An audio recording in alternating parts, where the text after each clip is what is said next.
respect her contribution if it is there. Yeah.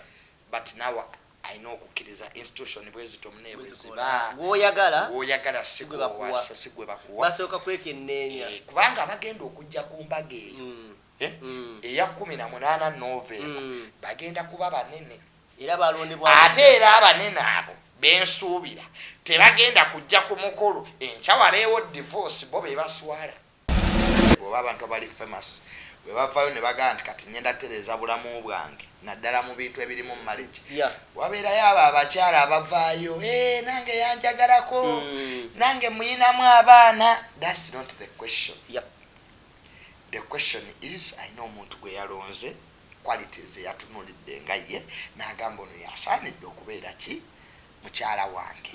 Kakati oli omukyala eyavuddeyo ayinza okuba mutuufu naye yayise mu procedures nkyamu n'engeri gye yapakeginzemu information yembi, engeri gye yabadde ayogeramu omukyalo yabadde ng'agamba Tamale gwe Tamale wanzalamu abaana oli mwenzi oli Kyabazinga ayina numbers culture leader osigera ayina abagoberezi abayitirivu ne mu UK gy'oli ko omukyalo obubaka bwe yakozeseza ebigambo bino wammanga nze abadde amusasulira enviiri za mitwalo 5 enjala massage n'ateekako nti mwenzi muzibu n'ateekako the language the lady used yamulaze nti tategeera bulungi alabika ayina ekizibu ne gwayogerako alabika tamutegeera. The lady is losing something. Okay, if you know nti mpasiza omuntu simwagala njagala gwe, then why do you come on media to tell us nti takwagala nakwagala? It means there is a hidden intention. You either want ono gwe baleese omupya feeling frustrated yagende, she's consuming your space osegera ko omukyalo ono okutuuka okujja buli muntu ajja ku social media okwogera ebizibu ebiri personal abeera ali out of solutions. That's it. Atengira tajjajifunira kwa social media tegaba solutions. Kati twabiwulidde madam katukuyambe tutya amaze bitule ne you get these are cheap simple things segera, but she's frustrated. I can understand. She used wrong procedures. Alabika amumanyi ng'omuntu ate wayagala akitwale tamanyi nti ono kabaka. Abantu balina ekintu ekyo. Kakalamu abantu balina ekintu ekyo n'atamanya nti junior si ye junior ono abeera naye ono PA wa minister ayinayo ekirala kyalimu nawe omuntu akusa gwe Tamale ogamba ki gwe wansomesa manya abasoga abagagga abagala obwakabaka bwabwe kakati obwakabaka bwe busoga buwangadde ffe twabusomako kuva mu history gwabadde abubeezaawo madamu n'abantu lwaki beefudde ebitagasa ate yakongedde bulungi nti obwakabaka tutabusomako okuva edda Sir William Nadiope yali vice president wa Uganda. Yes. Kakati madam family yamwe yapata na mulimo gwa kulabirira bakabaka bebusoga. She was talking as if ndi abubezezaawo era abulaterero sigire ango njibulira bubaddewo ebbanga kakati ba minister abebusoga mama era gwabasasula.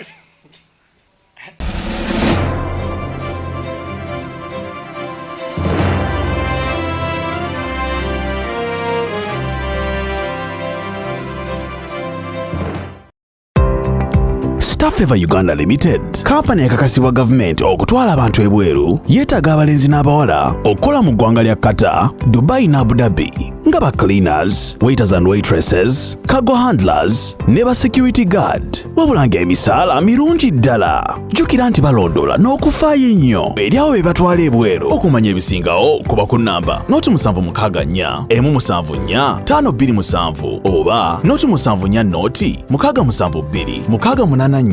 Basange offices zaabwe ekitende ku Mwenda Entebbe Road.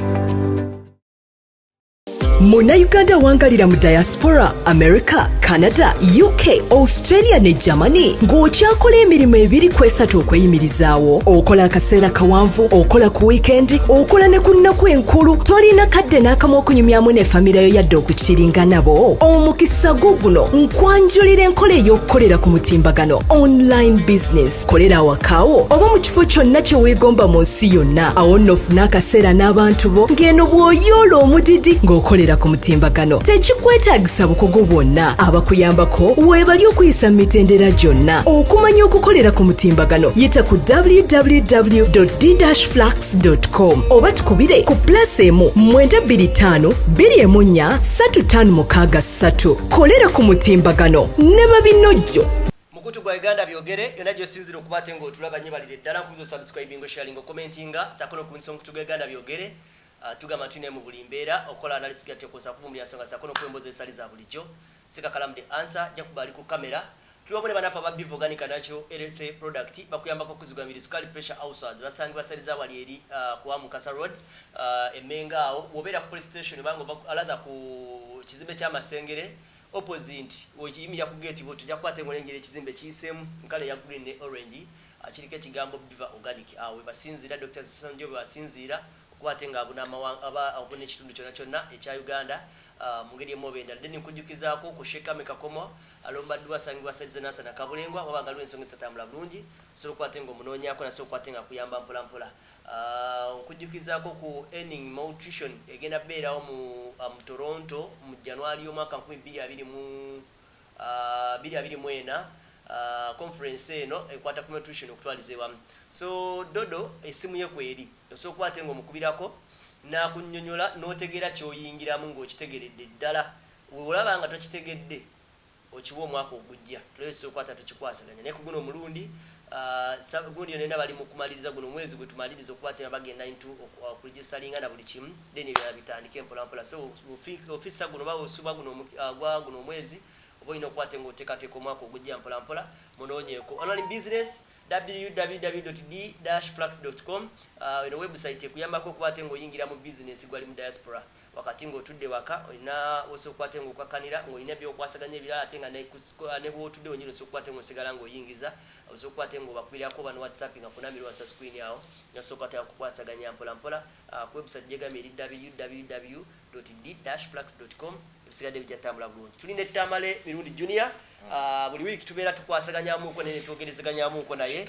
nsuubira nti ali bulungi mu ngeri emu oba endala okusookera ddala yeteekateeka okuba ate nga yolekera mu ggwanga lya Dubai era ekyo tekiriiko kubuusabuusa kiri confirmed n'abeeri baŋŋambye nti saawa yonna n'abeeri baŋŋambye kyesaawa yonna akolakiteeze kati agi lwakuba nti ogeze na mugagga naye wandibadde ogera n'olyako ku mmere eya ddala ngenda kusooka kubeerako Dubai awo ogera sooka kubeerako nkomewo ate neewalalira gye neeyongera ssebo naye katusookeko olugendo lumu ku lumu tulaga tuzigatte osooka okakase oba onaasobola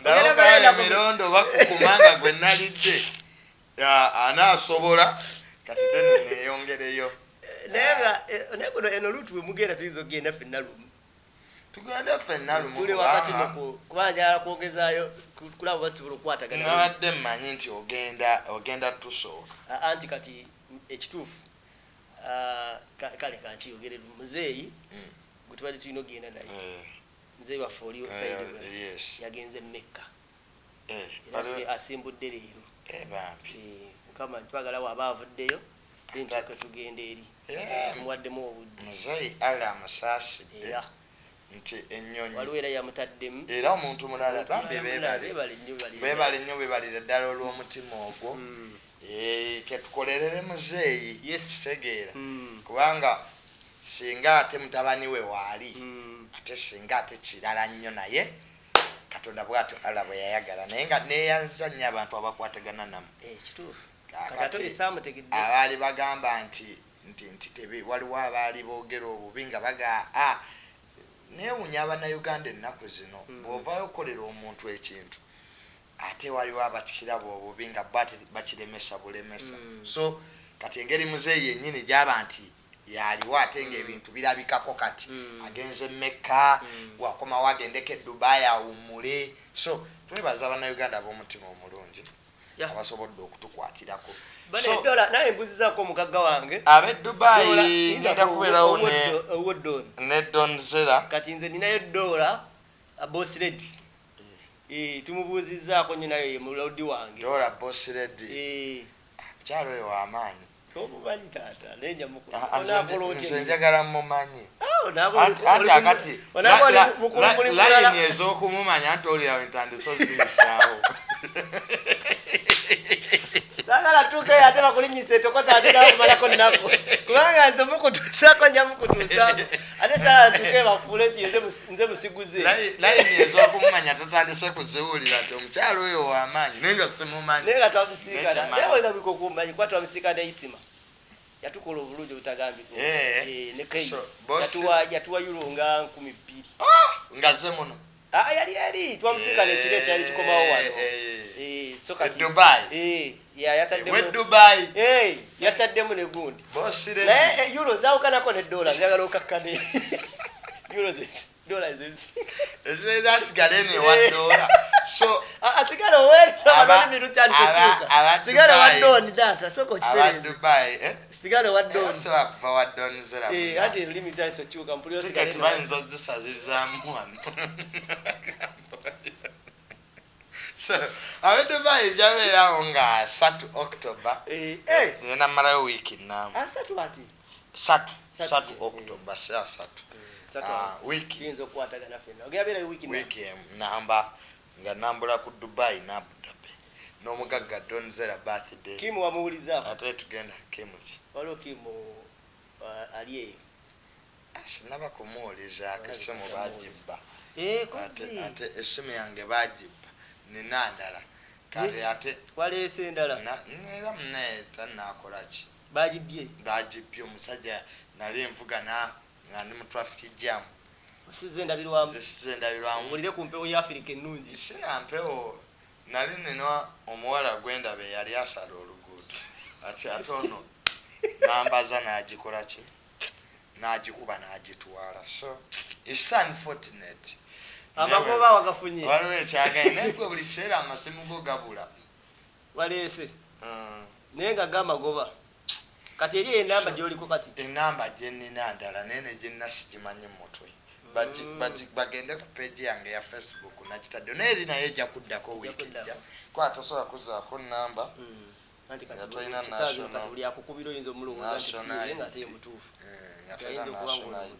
naye byonna bijja kutambula bulungi anyway tugenda tambula mpola mpola leero okusinziira ku nsonga ezibaddewo tuzikatonda tusase tuzikwatenga abantu bazikwatenga tuno zikwata kusookera ddala wiiki ewedde Kyabazinga wa Busoga yavaayo n'atwanjulira omukyala bamuyita inabantu wa Busoga mukyala amanyiddwa nga Jovia Mutesi nga yali ye mukyala wo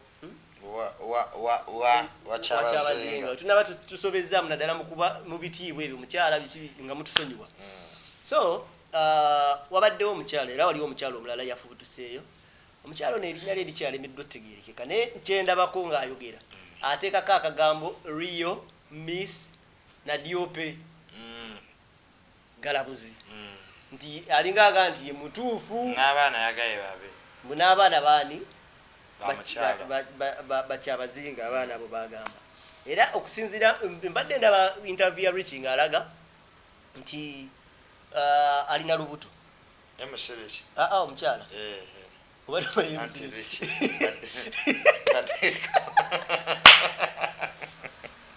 badde confused alilubuto omukyala so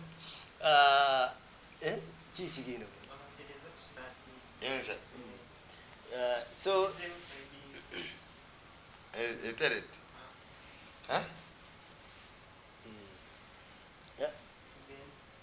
Wait, we know.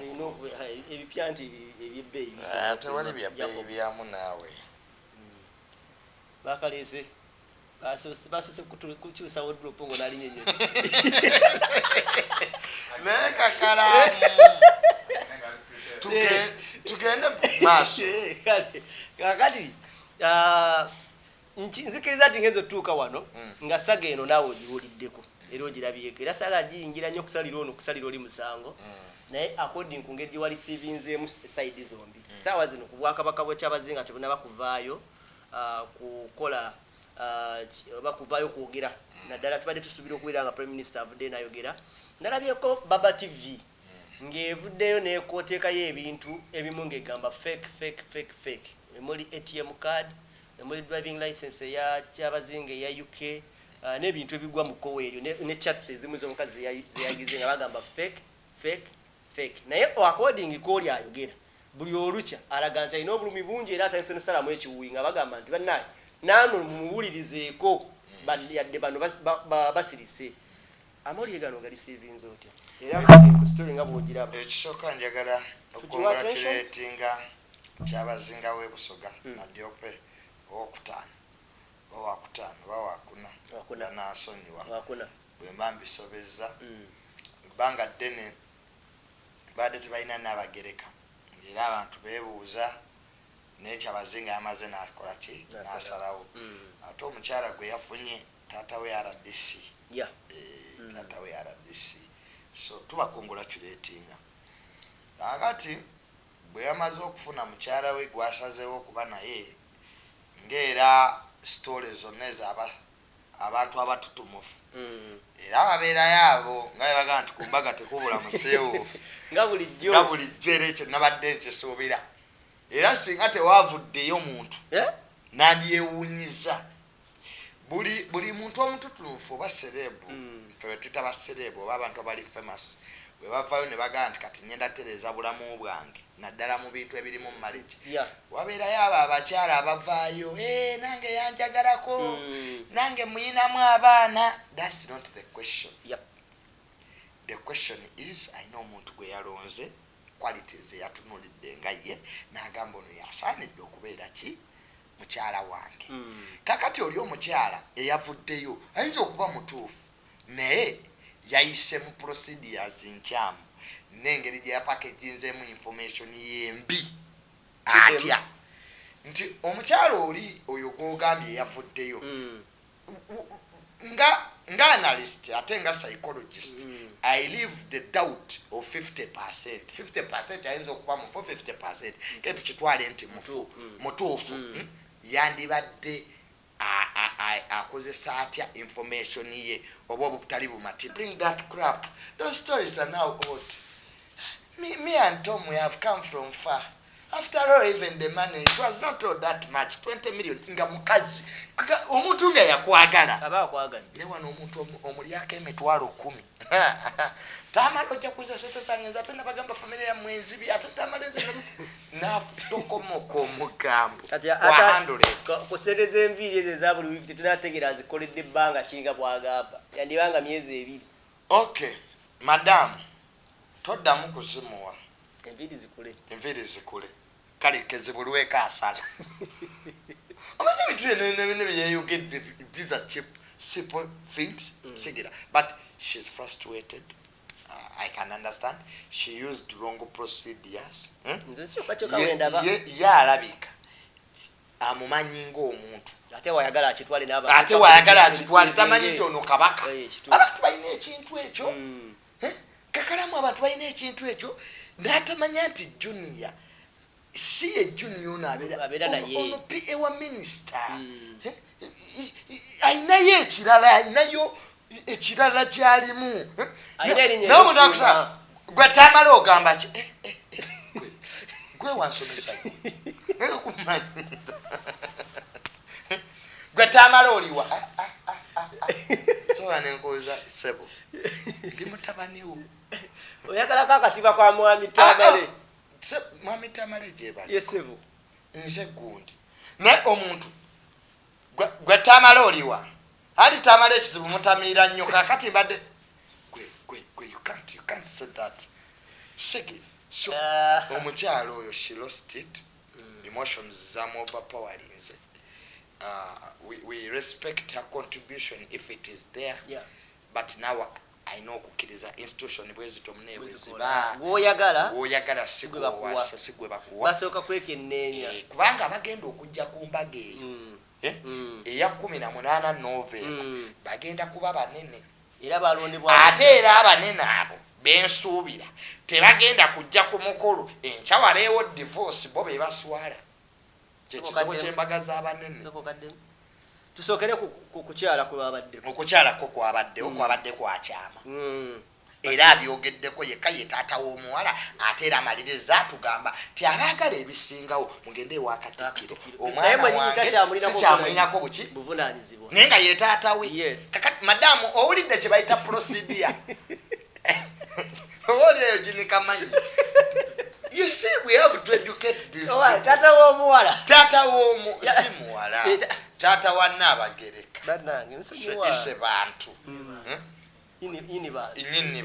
ine bantu gwe batutte RDC representing a president in district yatugambye yakulya ne security committee yatugambye nti bannangeze mundaba mu bunene bwange nga RDC muwala wange minisita yamulinako buvunaanyizibwa yabaagala mwenna ebibuuzo ebyokumbuza mwambuke ewa Katikkiro ayogera bwogezi nzemba mba mukika kyabu ye mwenyi yeyogerako nga kati mwagala okumanya oli gyavubutuka mumanye bino ebyange ndeni mutegeere kati gwe madamu oli eyo oli London n'omulimu gw'okola tetugumanyi ng'oddawo otandika kwekikinaza nze adansa you can't do that to a king.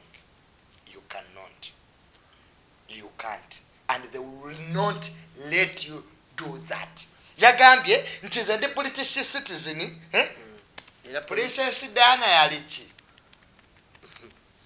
kwe abantu abo ate Princess Diana yali omukuba abasookerwako ba citizen kakati Princess Diana ensi yonna yali emumanyi taliiwo kinage nti ebintu bya monarchy nga biriko abagoberezi kakati oli immune ku butwa wajja kuba yeeyo omusoga nyiga eyuke ng'ate akumanyi gwe wuuyo naye ng'ate kabaka kabaka tabimanyi buno kabaka wa Buganda bamugamba tugenda Bugerere abayo kyebipiira mu kkubo mwalimu abaana ba kabaka bali balangira beetulidde waabwe nabo ng'ekigenda mu maaso tebakola ki tebakitegeera baga bamuganye gwe nnyimba tewaziraba wana tebayo kyamaasiro kabaka alina gwe yagambako tibugende mu luguudo ninga siba abaana bavude yeyagoca amasiro naye kakati yagocerezaawa Museveni musajja watu naye tobibabuulira oba kabiriiti ki oba mafuta noya kakati mwamulabyeko kwe tubuulira bintu ebyo so it touches the consciousness of human beings when we come to the region and ageragira mu frustration eyaddala ati kakati ekizibu ky'embaga z'abagagga tezidda mabega kubanga ba stakeholders the president of the Republic of Uganda kyemanya ajja kubeerawo wana bataliiwo ajja kusindika abanene bagenda kuggwayo bakabaka banne bajja kujja kakati adamu ng'era tuli kuggwe kati kiri kyagenda okukyusa omanyize abakyala abo mbagamba weewalanga nnyo to fight for marriage which will not return oshikira kibanga bigambo toyogeranga ebigambo byo wanu nga kyoyogera tugenda kikola obanga tewali kikivubwe eri Kyabazinga ekisooka omuntu gwayogerako si wa bulijjo kituufu engeri gye yabadde ayogeramu omukyalo yabadde ng'agamba Tamale gwe Tamale wanzalamu abaana oli mwenzi oli Kyabazinga ayina numbers culture leader oshikira ayina abagoberezi abayitirivu ne mu UK gy'oli ebintu bibiri byotazanyirangako mu nsi ne woba oli mutuufu noonya engeri y'obutuufu bwo gy'obutwalamu mpola mpola eddiini tozanyiranga ku ddiini eddiini omuwandiisi omu Mao Zedong yafuga China mu kitabo kyagamba ti eddiini eringa njaga ya bwongo buli omwe mukuba lulwe omuntu oyinza omusanga n'omusajja musiraamu n'ogenda oyogera ekintu ku busiraamu nga togenderedde Yeah.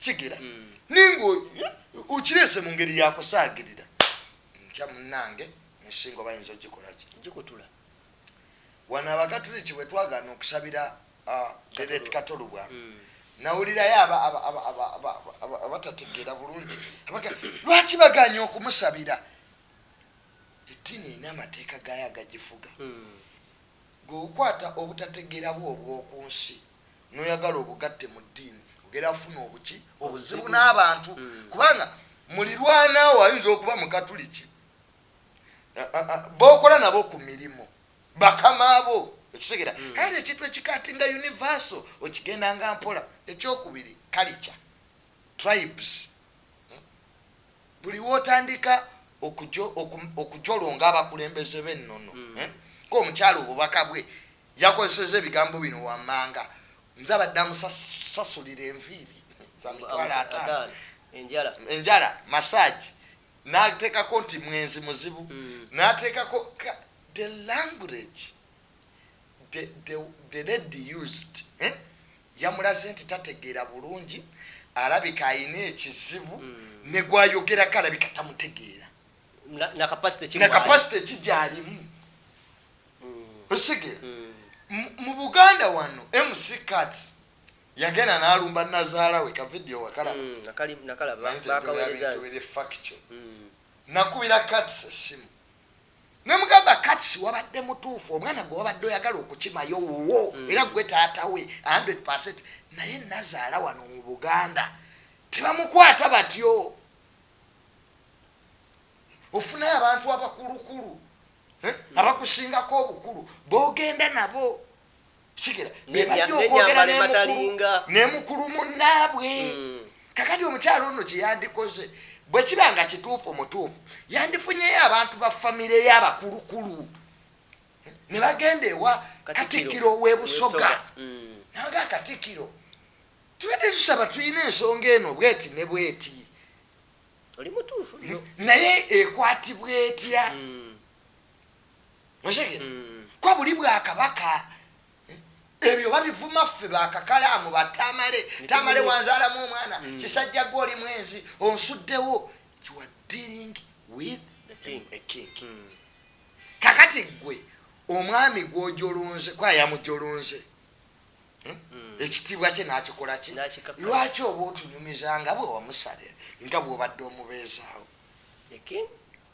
beezeewo kabaka gwe kutaka eriyitirivu lyasobola okutundako waakiri wabanga obavu bulume eriri ebusoga fane kutaka manya abasoga abagagga abagala obwakabaka bwabwe kakati obwakabaka bw'ebusoga buwangadde ffe twabusomako kuva mu history gwabadde abubeezaawo madamu n'abantu lwaki beefudde ebitagasa ate yakogedde bulungi nti obwakabaka tutabusomako okuva edda Sir William Nadiope yali vice president wa Uganda yes kakati madam family yamwe yapata na mulimo gwakulabirira abakabaka b'ebusoga she was talking as if ndi yabubezezaawo era abulate leero sigire ango njibulira bubaddewo ebbanga kakati baminisita ab'ebusoga mama era gwabasasula ate gwe kabaka wabalemereddwa gwabasasula kakalaamu ekizibu kyenina n'abantu omuntu bakiyita familiarization kamanyiro Kyabazinga muntu abeera n'emikwano nze nina wano abantu bangi omuntu agenaga kakalaamu tubeera naye wali nga tutudde nga tulya mmere yes muyinza okuba kituufu mbeera naye nga mutudde nga mulya mmere naye si yeggwe you are not the same ayinza okuba alina kyakulagako nga kyagala olabeko alina abantu bebweru abamu bakwewuunyisa oyo gundi jjajja ono nasula mu ntebe zange kale yazisulamu kituufu oyinza okuba mutuufu ne kakati ono kati kirasi yalinnya kati alien skin ali mu ghetto yasigalamu ne alien skin wa police ayinza okujja n'atya okumukwata naye ate gwamuliraanye wano amutudde wano gwe bajja kukwata oli alien sige kakati madamu nga bwe wagaye nti omulabirira obwakabaka bwe busoga tubusomyeko buwangadde emyaka nga 2 gwabadde abubeezaawo maama lwaki abantu balina nnyo akamanyiro okukwagala oba mwali mweyagala that's another issue eyina engeri gyekwatibwamu mu systems ez'obwakabaka siru katikkiro yamala buli kimu osigera ensonga z'ebweru ne babituulamu osigera naye tusulaga akabaka omulamba eholo king nze amadde amusazisa enviiri kamanyiro ng'olaba naffe bannakunkunya edda tubeera bwaba be yabadde ayogera kakalaamu bituufu ye ng'alaba kyeyakoze kituufu lwaki yatidde okuteekayo feesi ye lwaki yakozesa ka audio gwendaba omukazi gwe baleeta gwe bateekawo amugaba musingako emyaka lwaki yakozesa ka audio omukazi mweru nnyo kyovulaba ng'abantu bafa naye nga bafiiridde ku kituufu naye ng'ekituufu bakikutte bubi ne bafuuka abakyamu kati procedure yazibuusi you are dealing with the king Princess Diana yabikola yakomekererawa biraza abantu bonna kyembagamba balina okudduka bagende mu America kaga obwakabaka bubeerako n'abantu ababwagala nga babwagala n'okusinga naye kabaka aliko ng'omuntu obwakabaka nze ndaba nnyo Ssaabasajja Kabaka ng'atambula ng'olowooza abo bonna bonna Kakalaamu abeeyala mu ttaka tebalina bizimbe tebalina bizinesi naye omuntu olw'omukwano gw'ayina kati gwe oli eyo oyasaamiridde in the process of okwogera gwe byolowooza nti bituufu you are damaging the whole institution kubanga eno institution ye erina kubeerawo ng'egenda ki wajja kubaawo era naddiyopo omulala kyobola tuli ku fo waliwo abaasooka bonna yali abalabirira so n'olwekyo abakyala balina ekizibu ekyo she's frustrated nze nga psychologist eyasoma emotions the woman was speaking out of anger. I think she had the hope osigera naye ebintu by'obwakabaka gw'oyagala si gw'owasa most of the gendo osoma ebitabo by'abakabaka bonna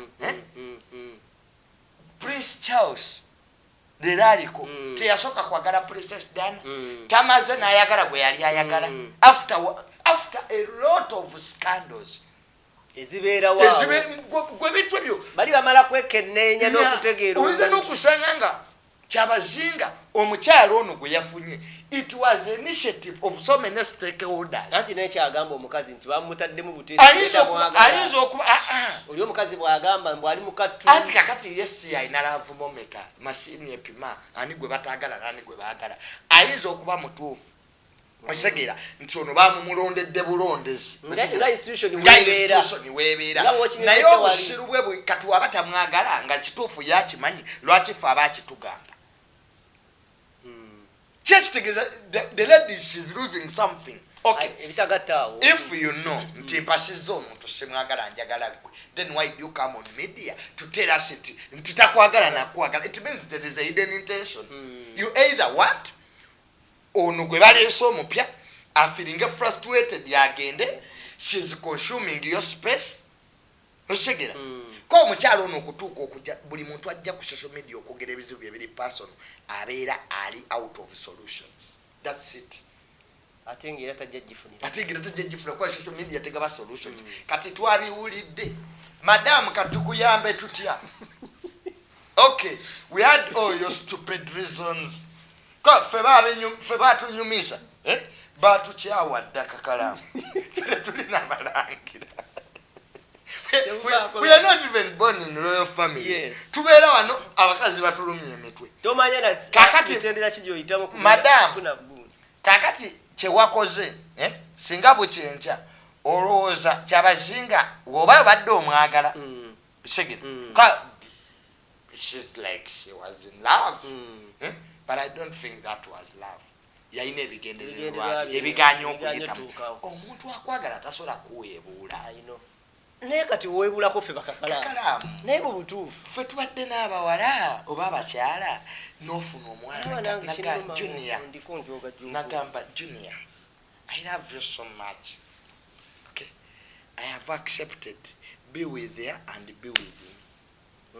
ono naye mulya nti yakikonyeeko ati akati mbunaye yetakirinaako oli kubeera na mukazi ati ku mpisa ze yatulaze Kyabazinga mutuufu omulekawo wekibanga kituufu if it is true because a woman needs character gwe Kakalaamu unaye weeteke mu bigere ebyo omuntu naye myali mu lujira gwe junior nze yagulireze engato zoyambadde agamba gwe do you come back noba gwe wabigula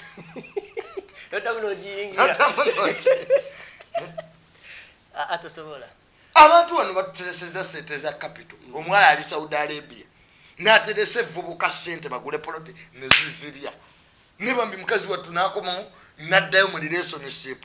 I don't want to go to that boy. That boy ate my money. Wiki bili obalaba bali. Junior, I had to forget that. The word moves on.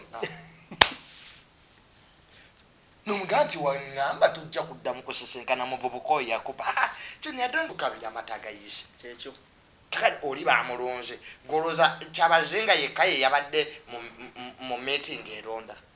Bama makadaga bonna wibo. Bayino kubanga they had this Kelly institution. Inokorachi. So madam abere UK. Live is now reality. Impesa zote ziqualifying kuba queen. You can still be there. Mayo wali wabakyala nga yayina kuba side dish. Shege. Nga she's good at that. Ninga tsula muleta waka. Nga mulungi ninga balina bawa bali. Shegera. Balabe bigenda maso. So ekyo kyawedde. Anyway, twagala tugenda givaako wowulidde we tukoona kabaka mifocha Kyabazinga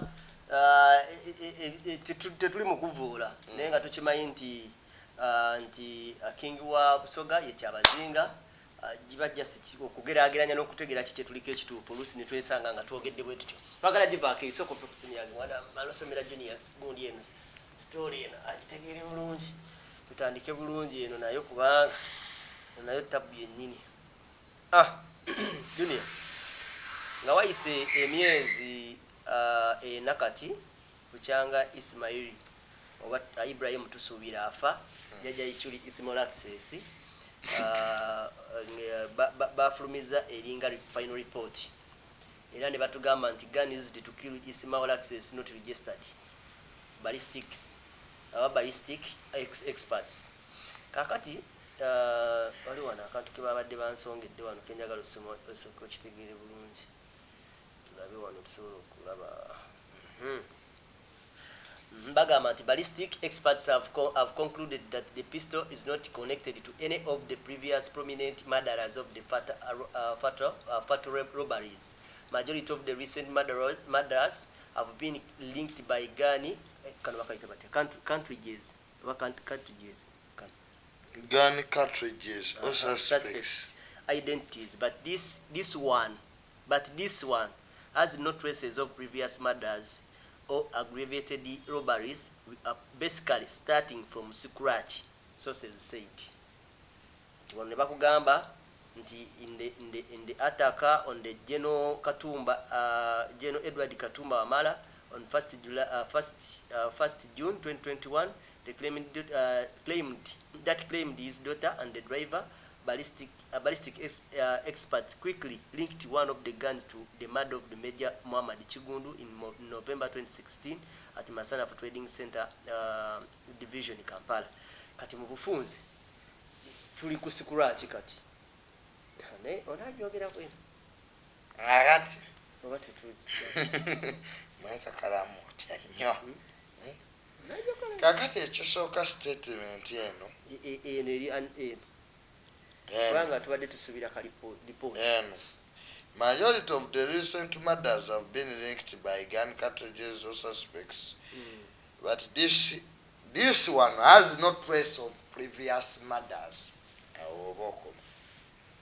Kakati okufa kwa Isimu webatunudde tutuddemu tekukwatagana na nfa ndala ezizezibeerawo. Kitegeeza ebintu bibiri nti ekisooka Kakalaamu twesabire abakyasigaddewo ku media oba bannayuganda lwaki poliisi gye twaleeta kibaawo kuleeta omusirikale ajja kukwatira ababbi n'amaanaga nti nga bamaze okubba nti junior nalemereddwa okukuuma ekyo ekintu kigenda kuwa abatemu liwo okwongera okutta abantu kubanga right now tusobola kuba after 4 months ng'omuntu amaze okufa as government with all the resources with all the intelligence president alese camera president aleta digital number plate we don't have a single suspect we don't have ere mundu erezita abantu era teziri registered kakati zingira zitya mu ggwanga zo ziriyo mmeka ezitali registered zo zigenda kutta bameka these are intellectual questions kakati police ekkiriza oba nti omulimo gwe twagiwa okuuma eggwanga kukiremeredde kubanga kakala mutusobola kujja n'otugamba nti you don't know ani ayina monopoly ku muntu security agencies Abamerica buli mu America ayina emmundu mu nnyumba ye ekigera naye balina engeri gye gikozesaamu naye era ebeera registered yes kakati ffe mu Uganda twasala endalinga right ey'okwekuuma netugikwasa police netugikwasa police security agency ne government ne security agency ffe ne batugamba ekintu kimu mutuwa omusolo ffe tubakuume era bw'osoma budget ya police mu parliament oba kakalamu nzo okukwata ku muntu billions of money netusobola kugamba after 4 months they killed a highly profiled person isima teyali wa bulijjo kati kiba kiraga abo bonna abaagala okutta nti kisoboka the murder of Isima yali teteeka buteesi kwata batemu wabula yali era eyongera okulaga nti abanayagala okukola ekikolwa kino kiki ekinaabatuukako kakati twesabire bwe balipooti bwetu bwe yakoze eki nti tetulina gwe tulabye nenga mu Uganda muno amawanga nga Russia nene erimu milioni 18 Uganda 18 bo beekuumye bati so n'olwekyo kyanaku nti but disappointing naye era bw'ojja n'otunulira era bonna abazze battibwa zo lipooti ziriwa kakalamu atandise okukaaba ate olwaleero muneetu n'asukkawo nsobola okukitegeera manyi kati buli woyogera ku Isima emotions zidda naye nga abatulaba byebyo kyannaku naye twongere okukola ki okwesabira n'okulaba nti embeera ejja kukola ki ejja kutereera so n'olwekyo twongeremu nnyo amaanyi okulaba nti bannansi tubakuuma n'ebintu byabwe naye era nze seewunyiza kuba akakalamu kakati nga tonnaba kukaaba abattaka w'esibo baabafuna owabwe yennyini tewali kakalamu va mu kukaaba munaye tugume kakalamu tugume tetulina kyakukola bwatyo Katonda bwe yakola ki ala bwatyo bwe yasalawo asinga okumanya tukolerere nnyo eggulu Isima tulikola ki so poliisi wetu bwegambye naye all in all nze junior bannange simanyi nakumanya kubanga abatemu bo bakyakola ki bakyali era kati gye bali no criminal no suspect nze gwe musango gwe nakazooka okola nga tebalina suspect no so kyannaku naye ki bwe tutyo bwe tubadde olunaku lw'olwaleero we meet next time mweraba